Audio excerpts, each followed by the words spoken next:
Hey, good morning, everyone. It is Friday. Thank you so much for joining me on Office Hours this morning, on Clubhouse this morning.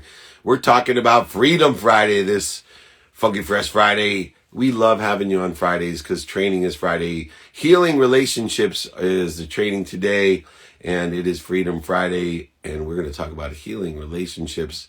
So join me at 11 a.m. Pacific time on IG live right here, 11 a.m. or Clubhouse or on our webinar. We have over 50,000 people registered. Unbelievable. Brian, good to see you. Mikey, Jake, what's going on, everyone? It's going to be a great day. Rob Deerdeck, always here before the holiday. Keaton, let's make sure we're all asking good questions. What is going on, David Corbin? My OG mentor himself, the illuminator himself. Understanding radical humility in his greatest form. David Corbin, welcome. If you're not following David Corbin, you're missing out. Old school, knows what he's talking about. Let me pin this up here. All the great lessons that we teach. Email me, david@dmeltzer.com. LFG Mikey. Let's effing go. Just like Tom Brady says. Here we go, Nick. Good to see you. All right, let's take a few questions as we're getting going today. My team's putting questions in. Our community's putting questions in. Good to see everybody here on a Friday before a holiday, trying to get everyone engaged. Most valuable lesson learned this week, that creativity is freedom. That, creativity itself encompasses the mindset, the heart set, and the conscious continuum. And creativity itself is freedom. The freedom to dream, to imagine, provides whether you're in, like Viktor Frankl, sitting there giving meaning to everything you see in search of that meaning, or whether you are shackled up in a physical context, or you are in a golden handcuff situation. Whatever it is, your freedom is your creativity, your acknowledgement, your remembrance, your reminder of what you're connected to and through. That is your freedom to create whatever it is through a possibility of thinking and imagining what you want, to become inspired and allow yourself to take that possibility and make it a probability, and then use your discipline and strategy to raise your awareness of your perspective, and knowing that that perspective is your reality. That these illusions of others and what other people think, they may be laughing at you, scoffing you, making fun of you, telling you what you can't do, or you may yourself be focused in on what's missing or what you don't want. But the freedom of creativity, the freedom to believe and to imagine, will allow yourself to take that probability and make it your perspective. By elevating your awareness, your perspective will change. Don't be afraid of being a hypocrite. Don't be afraid of telling your good friends that you've changed, that you've grown, that you've learned, that you've taken pain as an indicator, as a lesson to move to a better place, a better situation. Don't be afraid. Don't have the foes, have the joes. No fear of, just joy of. Joy of missing out. Joy of other people's opinion. Joy of the freedom of imagination and curiosity. All right, the questions are pouring in. I love to see that.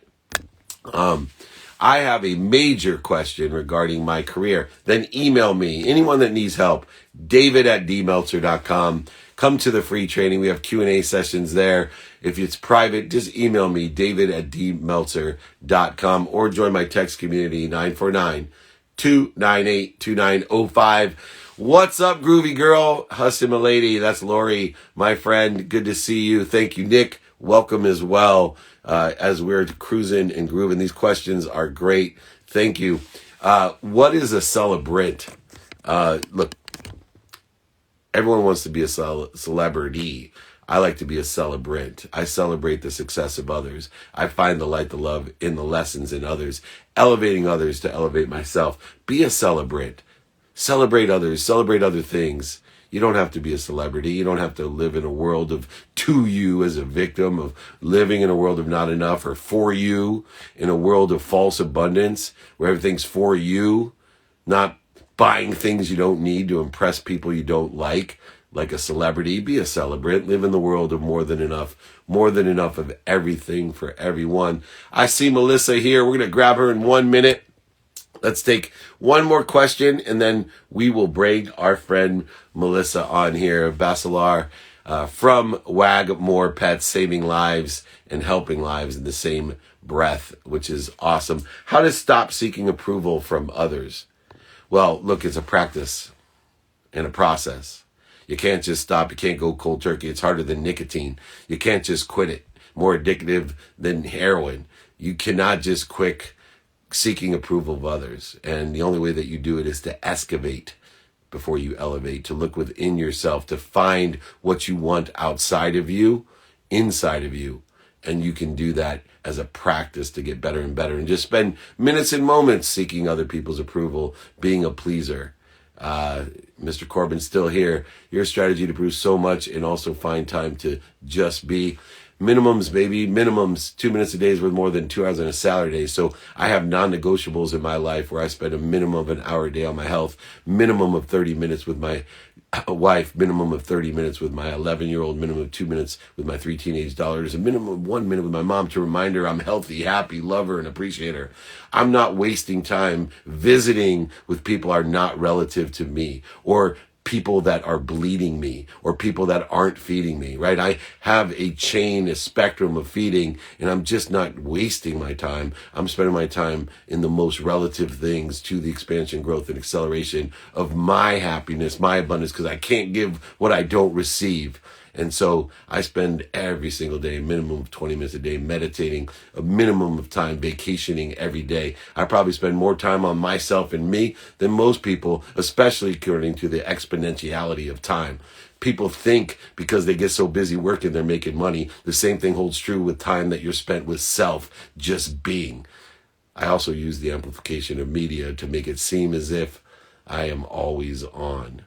So I appreciate that, D. Rockius, Corbonius. Good to see you, my friend, and have a wonderful holiday.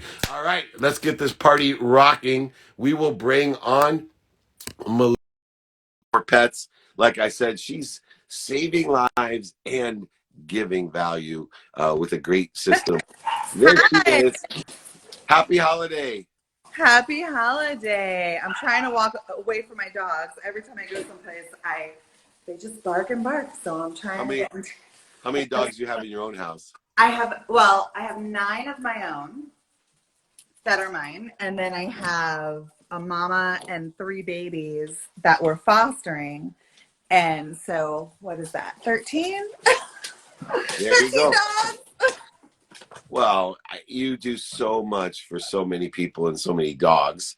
My president of my company, Colleen, who's probably on here, she volunteers every single week to rescue at the rescue to help dogs, and I adore my dog, but I had no awareness to how big of an issue the dog situation was. I read about you saving 24 French bulldogs from meat markets. Yeah. I mean, I understand homeless dogs and saving them, stranded dogs and stray dogs, but I had no idea that that there's this type of atrocity, and that wow, I would love a French bulldog, not to Right. eat, not to eat, Right. but add it to my that's my favorite. I was shocked too. Trust me.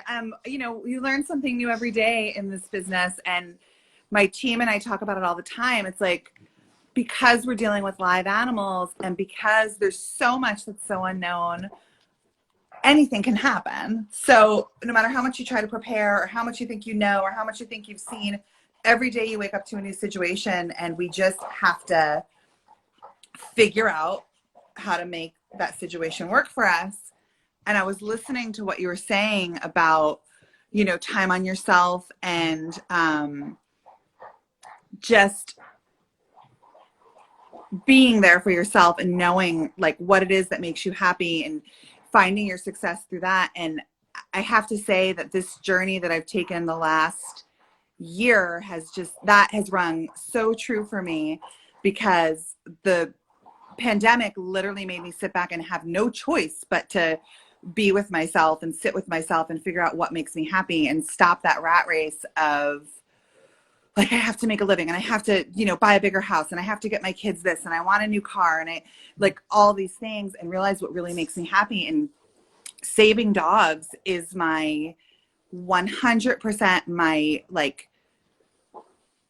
the power behind me that just makes me live every day and be happy and want to keep going. So as crazy as it gets, it just drives me and I love it. And I figured that out by being quiet with myself and having that time. So it's been an interesting journey and it's Go with brought Wagmore me. Pet, but wagmorepets.org. But your business and personal and philanthropic life have merged. You know, I Yes. have a saying, you can't give what you don't have. Right.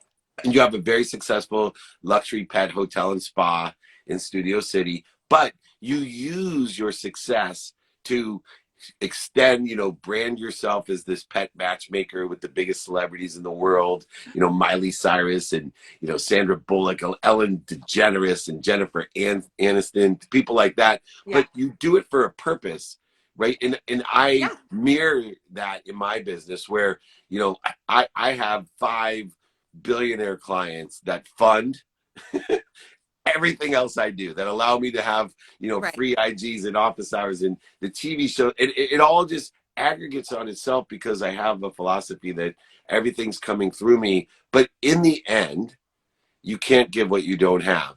And without the actual business side of what you've done, all the other things dissolve, dissipate, and disappear. And I think it's really important for people to shift the paradigm because it's okay to give to receive, but it's much better to receive with the intent to give. Right. And now you live a passionate, purposeful, very focused intent on saving lives, not just the dog's lives, but I believe having dog saved lives as well, especially during Oh, the absolutely. pandemic. What Absolutely. The pandemic showed that to us so much, and giving people this outlet, like, you know, because we have luxury pet hotels, we do rescue a little bit differently than other people. We run it like a business because we had a full-time staff. We have 2 locations. We have all these things already in place. I was talking to somebody about it the other day and I said, as a rescuer, as somebody that was going into things, just rescuing, a lot of people have this mindset of suffering and this mindset of having to save money and having to do things very economically, where we started rescuing and we have one of the most expensive locations on Ventura Boulevard that we rescue out of. And if it was the other way around, we rescued first, I probably wouldn't have leased that space for rescue, but it works for us and it allows people the ability to come in and to volunteer and to give their time in a place that looks and feels safe and nice and happy for the dog. So it does give people an outlet and does save people because they can come in there and just be calm and give love and get love and really make a difference in these dogs' lives, which ultimately makes you feel amazing. Yeah, and it makes them feel amazing. And, you know, just as a business person, to be able to have that type of environment and experience in saving a life where it doesn't feel so tragic and so Yeah. painful, and the guilt and resentment and anger, as I've gone and volunteered at the rescues as well. And I've taken in different dogs myself. There is this negative energy that you just can't do enough, you know. Right. You always feel like that because there's And so many. when they're sitting at the luxury hotel waiting for an owner, and you feel like, wow, this is better than a pet store, you Right. know, Right. or ordering one, you know, to be flown in from the breeder in Kansas with this little chart of championship bred Right. thing, and all there is that love that is all around you at your hotel in PetSpot. It also, I think, enhances the people who are leaving their dogs with you for paid care, and Right. knowing that they're funding all Right. of this as well. You know, it's never the money; it's what you have in value, that Totally. the currency, the object of energy for you. What's the most rewarding part of this whole continuum that you've created? Celebrities, the business, the same. What's the most rewarding? You know, for me, the most rewarding part, and again, I didn't remember this aspect of it till the pandemic, because I've been rescuing dogs for 18 years, just on a really small level. Now we rescue more than most public shelters.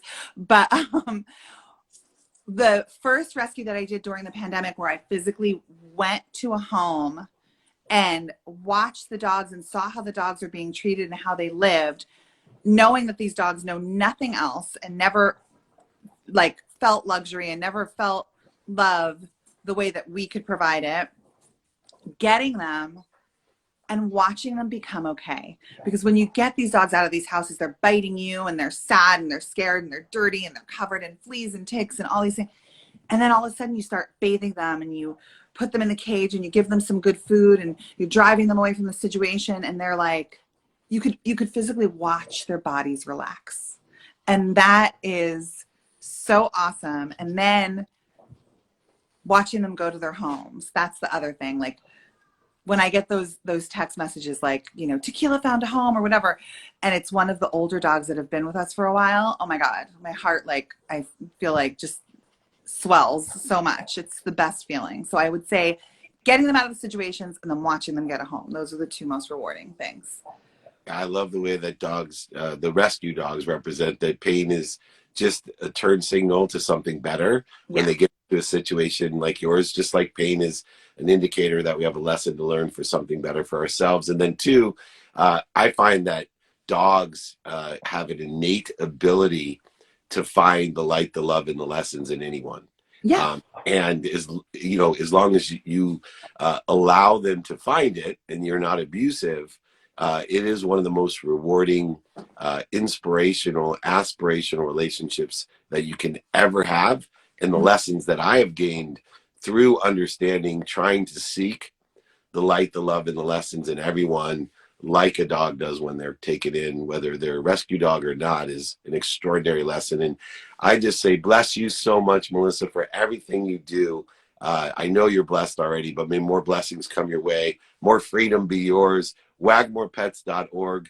Support Melissa and the cause. Let's save lives and help lives at the same time. Thank you so much. Please join me again. Thank you. I will. Thank you for having me. Have a wonderful day, guys. Have a great holiday. Take care, Melissa. Congrats. You too. Bye. Awesome. Bye-bye. What a beautiful person, and just amazing. Truly inspiring. Yes, Nick. All right. I'm going to bring a friend on here, Sarah Dawn, CEO of Sarah Dawn Consulting, and I'm blessed to have Sarah here. Let's take a question from her live.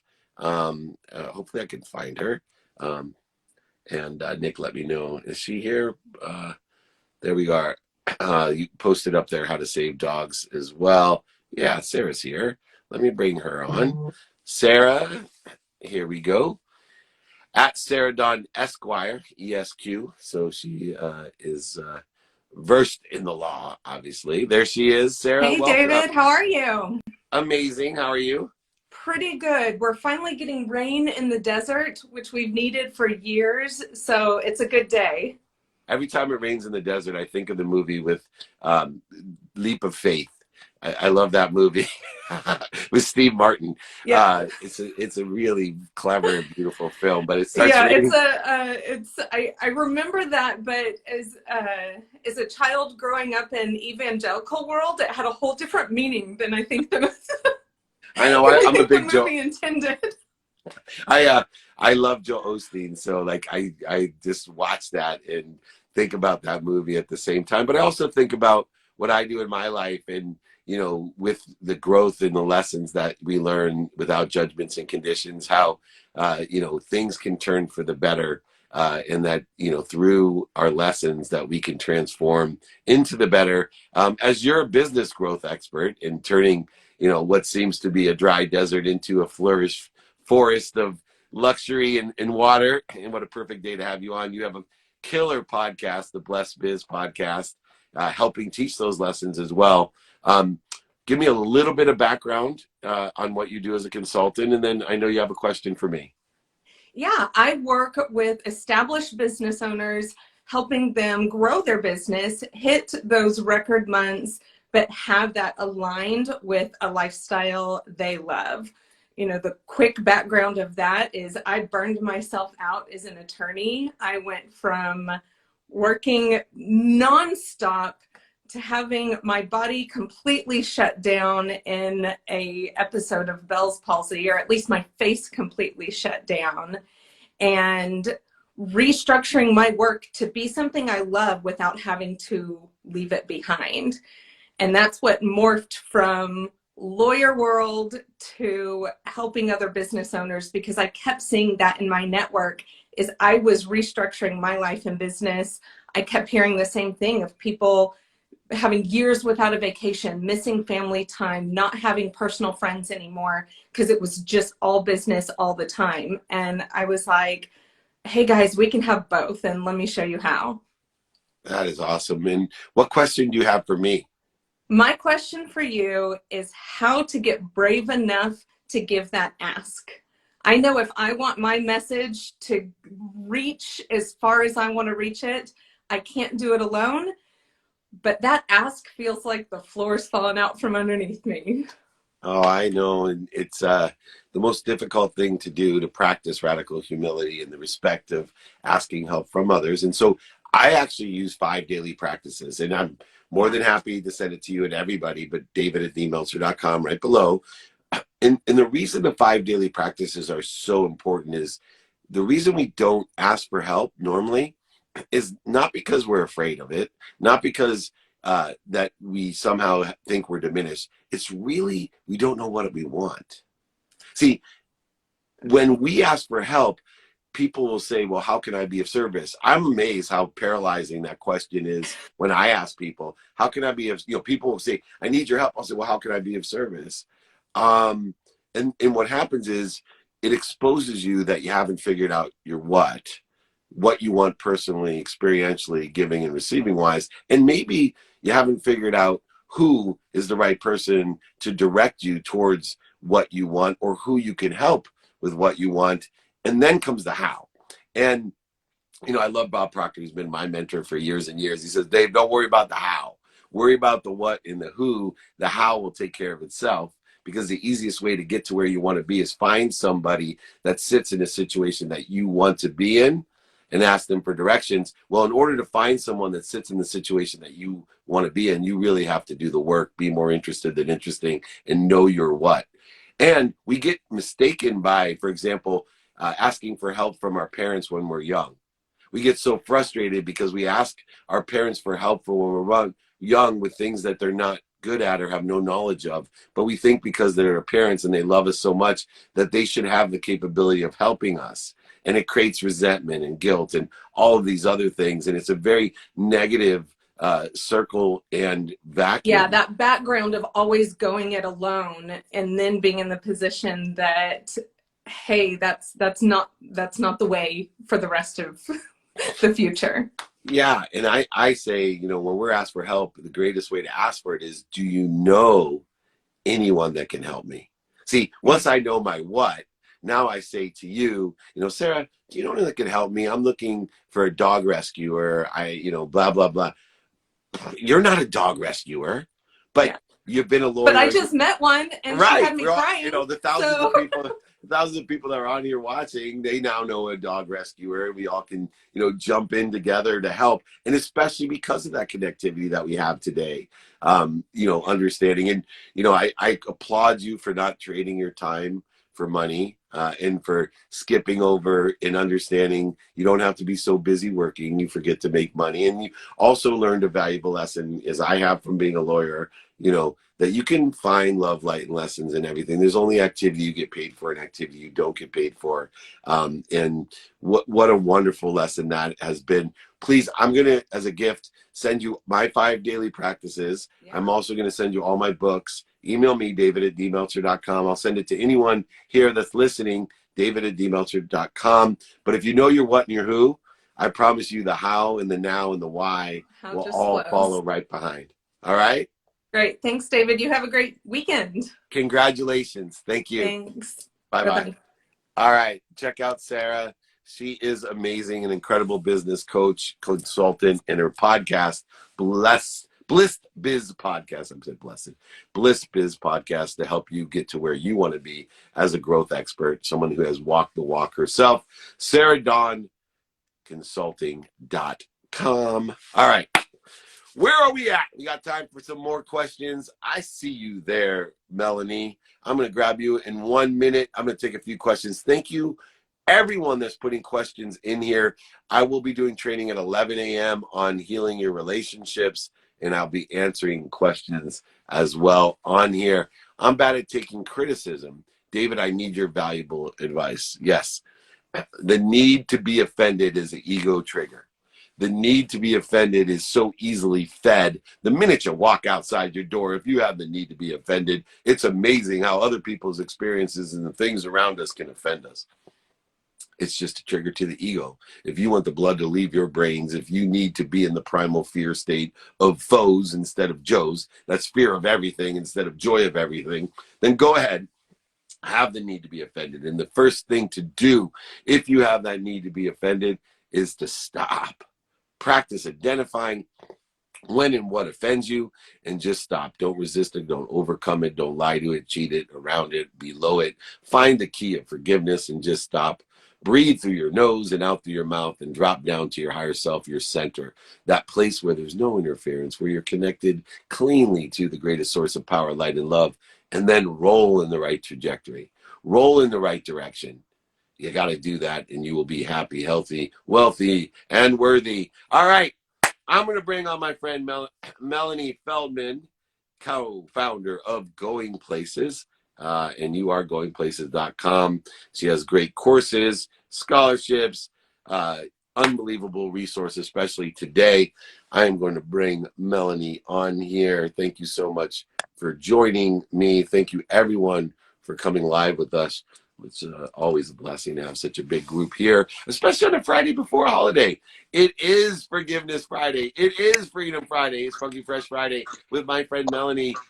Thank you for joining me. How are you? Hi, David. I'm doing great. How are you? Amazing. And I'm so happy that you're here, because talk about going places.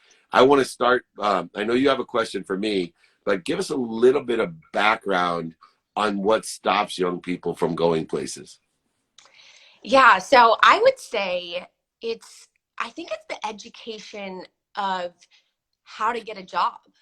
It's what we learn in high school, it's what we learn in college, and we're all taught to believe if we graduate, if we have an internship, if we put a really great resume together and we submit it online, we have a fighting shot. And it's just not true.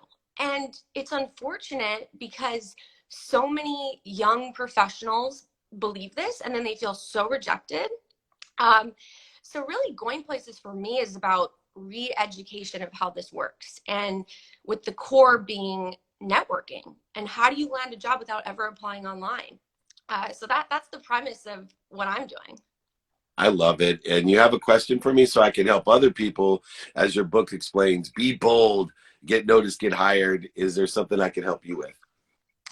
Yeah, so I think the question would be, and this goes back to just how hiring works, right? And I would pose it to you. So let's say you have an open role in your team. Would you rather hire someone who comes in blindly, you have no idea who they are, or someone who Nick or Jake says, David, this guy, this girl is going to be your rock star. I've worked with them before. I'm telling you, they're going to crush it. Like, who would you consider more? Right. So for me, and I've been hiring for years and years and years, I will give a recommendation priority over an inclination, meaning that someone has provided me a resume, and I purposely, for example, I have for years one of the biggest internship programs in our country. I created internships.com with my business partner Warren Moon, so I'm very aware of this. And as a test, I always said 50% of the people that I accept into my program will be from their resumes, people I don't know. And purposely, because so many people ask me for favors and recommendations, 50% will be recommended.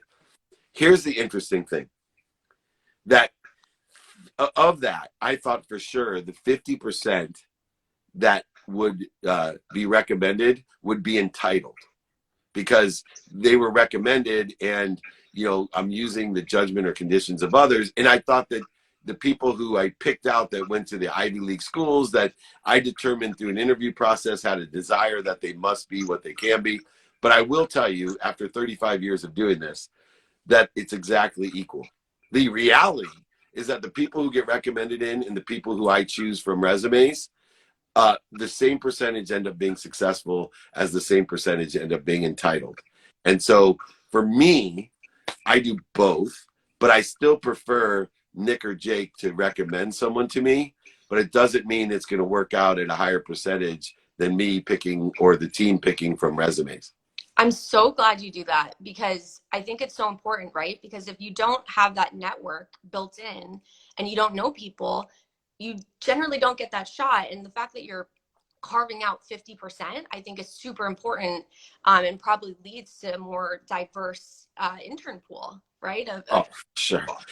Yeah, and look, and it's also just the idea of the network the other way, where I can, by providing that, and I think this is, part of what you teach, is that, look, I have so many people that say, look, my son is in this, can you help him? Right? And it goes by recommendation.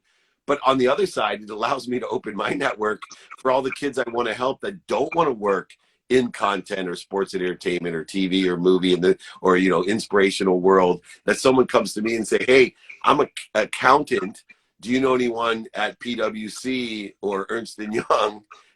And because I was able to take recommendations from the people at those firms, we now have created an opportunity that doesn't exist. And I will tell you this, that my own daughter, I referred into an informational interview, just so people know. And the CEO, I wanted feedback so she could pragmatically, it's a woman CEO. I said, could you give her guidance for how she's interviewing? And ended up from the informational interview, which was a reference for me, ended up loving her and creating an opportunity for her that didn't even exist. And so I've done the same thing as well. People have presented themselves and I'm like, I don't really need anyone at this time. And then I get to know them, what the person who's referring them sees in them, and that desire that they must be what they can be. And I can't pass up to create an opportunity for them. So what you do and teach is so important in the basis of relationship capital, combined with skills and knowledge, is the ultimate recipe for success. Thanks, David. And that's amazing about your daughter. I think the informational interviews are so important. And it's funny, the last time we spoke, I think it was the link on LinkedIn, and it's been a few months. And it's funny because my entire business actually has pivoted, and it's about high schools now, and it's about teaching them how to network to invest in their future. And that's where I'm spending most of my time, because I think it's important. It's like we teach kids, hey, if you save at a young age, that money is going to be so valuable. If you network at a young age and you create opportunities to get these informational interviews like your daughter had, those are gold, when you want that first internship in college or your first job. So I love hearing that. And I think I've just learned a lot about just teaching young people how this works and to invest in their own future. Yeah, and internships are another great way. Volunteering, asking how you could be of service or value. Another one too, Melanie, is shadowing, especially if you're working with younger people. I have the philosophy of scaling my own business, which is shadow the supervisor, work with the supervisor, have the supervisor supervise and drop off. And this person goes from shadower to supervisor. And then somebody else can watch the supervisor, work with the supervisor, be supervised by the supervisor, and become a supervisor. And add their own personality, their own skills, their own capabilities and desires to that. And everybody expands and grows within the organization. And so I avail myself all the time. I do free Friday trainings in the concept of shadowing. I have a Friday mainly at 11 a.m. like today. But it's so important to shadow the people that sit in the situation that you want to be in, even if it's not exactly what you think or may not think what you want to do. The lessons that are learned by shadowing, working with, and supervising are incredible. And so I encourage every young person to reach out, not only for opportunities to be hired, but also just to shadow or to have an informational interview to start learning, growing, and building the relationship and the network that can only expand and grow and accelerate your statistical success of finding a career that you love to do, to make a lot of money, help a lot of people, and have a lot of fun. And you're a steward for that. And I applaud you and I appreciate you. Thank you so much for joining me.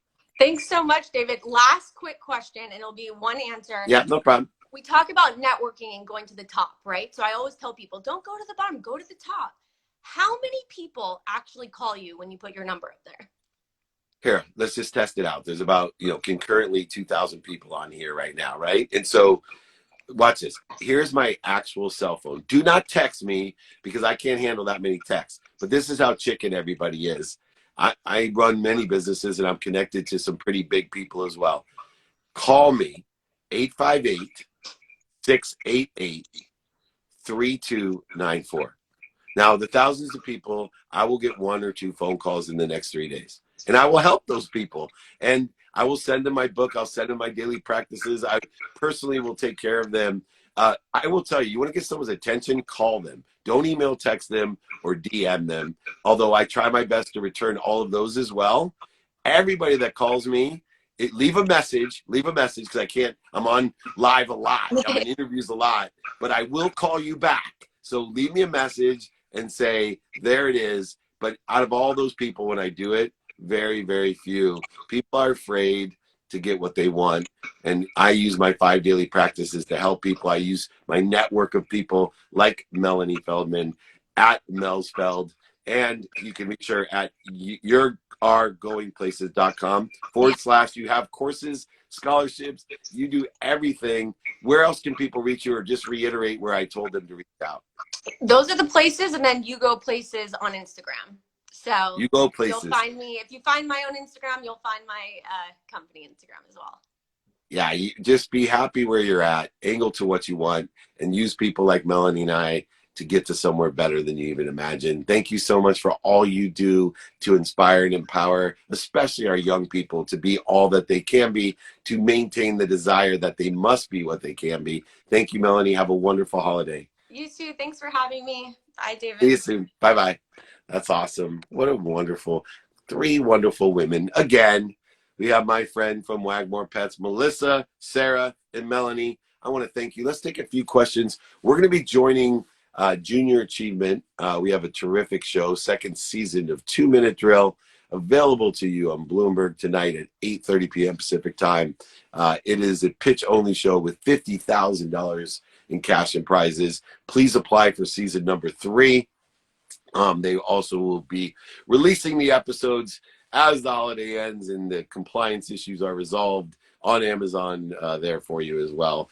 Season 1's available on Amazon Prime Video, but check it out on Bloomberg today at 8:30 p.m. You'll love it. But we're with Junior Achievement. Today, we have an Impact Award, so join us over at JA Worldwide. Let me take a few questions as we go. Here we go. Let me hit this. Do you learn from your coaching clients as much as they learn from you? More. You could not coach and teach and train if you don't know something very, very well. And the things that I pick up by the free coaching and training, everything I have is available for free. Just email me, david@dmeltzer.com. I do have private groups that want more intimacy. I have one-on-one and private consulting, but look, it's all free. If you want the efficiencies and the intimacies, of working with me, those are available. But email me, david@dmeltzer.com. I'll send you my ebook, my audio book. I'll sign a copy of my book. I'll ship it to you. I'll pay for it all. david@dmeltzer.com. But pick up my 5 daily practices. Come to my trainings. Watch the replays on the playbook. I'm blessed to have the playbook. We have a big announcement next week for the Playbook Sports and Entertainment. A big, big announcement. So not only is there Entrepreneur the Playbook, but there is the Playbook Sports and Entertainment. And we have a new studios and all types of stuff coming out next week. So watch the news wires after the holiday and download the playbook, share it, like it. But you're going to learn more by helping others than they learn from you. I promise you that. Meredith MJ is the founder of Makeup Junkie Bags, and she is the JA Impact Award winner. I want to say thank you to everyone. Remember, creativity is freedom. Forgiveness is freedom. And I want to thank all of our first responders and, of course, all our military and military families who provide us that freedom to create, that freedom to forgive. Thank you so much. It does not go unnoticed or unacknowledged. But most importantly, everyone, be kind to your future self and do good deeds. We'll see you at training at 11 a.m. Pacific time in about a couple hours and 20 minutes. Thanks so much. Take care.